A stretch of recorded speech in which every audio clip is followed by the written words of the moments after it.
श्रवण जी, मैं आपके पास आऊंगा। कैसे कनेक्ट करेंगे राष्ट्रवाद के इस दौर में? आपको अनम्यूट मैं कर देता हूं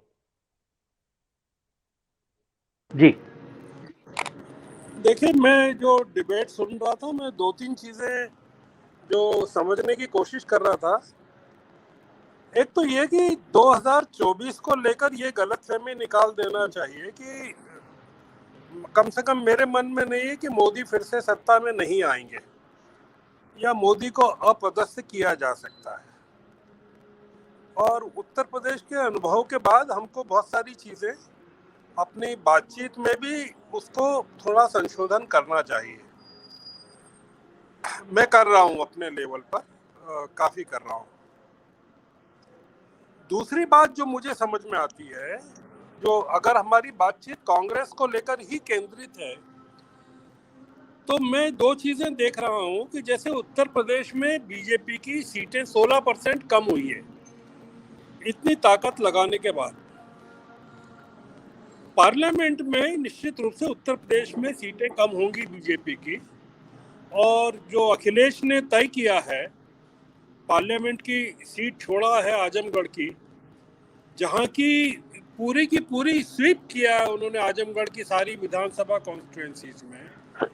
पर जितने यादव बहुल इलाके हैं उनके फेज के, मतलब आजमगढ़ वाले फेज में, वहां समाजवादी पार्टी को बुरी तरह से पराजय का सामना करना पड़ा है। तो ये एक फैक्ट है।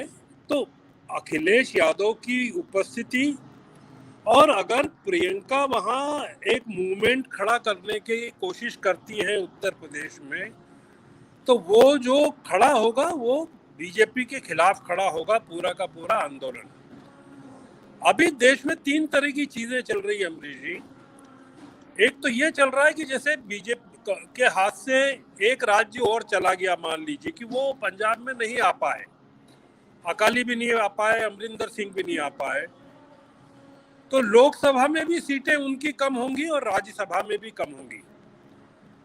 बंगाल में आप जो पूछ रहे हैं या कह रहे हैं कि क्या ये हराना चाहती हैं मोदी को, सवाल हराने का नहीं है। बंगाल में अगर एक भी सीट भारतीय जनता पार्टी को नहीं लेने देना चाहती है ममता बनर्जी, तो आप सोचिए कि उसका पार्लियामेंट में इम्पैक्ट क्या होगा।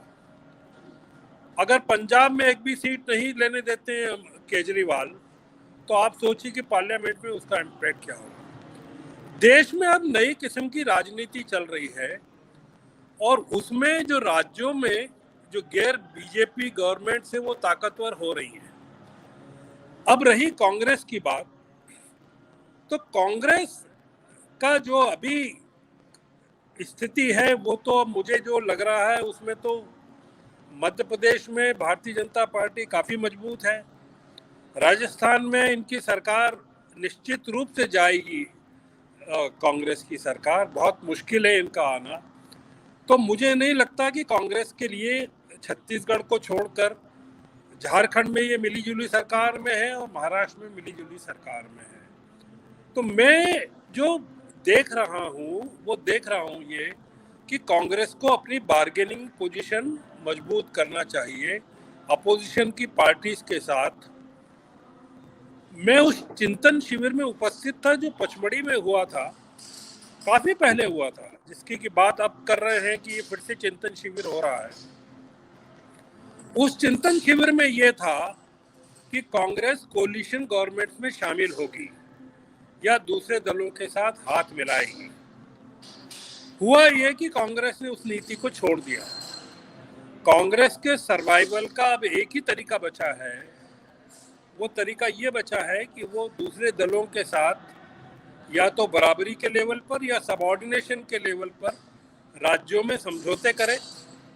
जो बंगाल की बात कही गई अभी, या उत्तर प्रदेश में बात की गई, और जिन राज्यों में जैसे कि बायपोलर इलेक्शंस होते हैं, हिमाचल है, गुजरात है, छत्तीसगढ़ है, मध्य प्रदेश है, राजस्थान है, मुझे नहीं लगता कि गुजरात में आम आदमी पार्टी चैन से बैठने देगी कांग्रेस को। पर निश्चित रूप से कांग्रेस की वहाँ अभी भी मजबूत स्थिति है।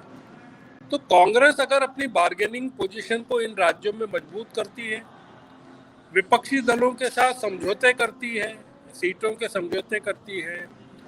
तो मैं एक चीज ये देखता हूं कि 2024 में भारतीय जनता पार्टी को आप चाहे नहीं हटा पाए केंद्र से, उसको डेमोक्रेटिक तो बना सकते हैं, उसको तानाशाही की तरफ जाने से रोक सकते हैं।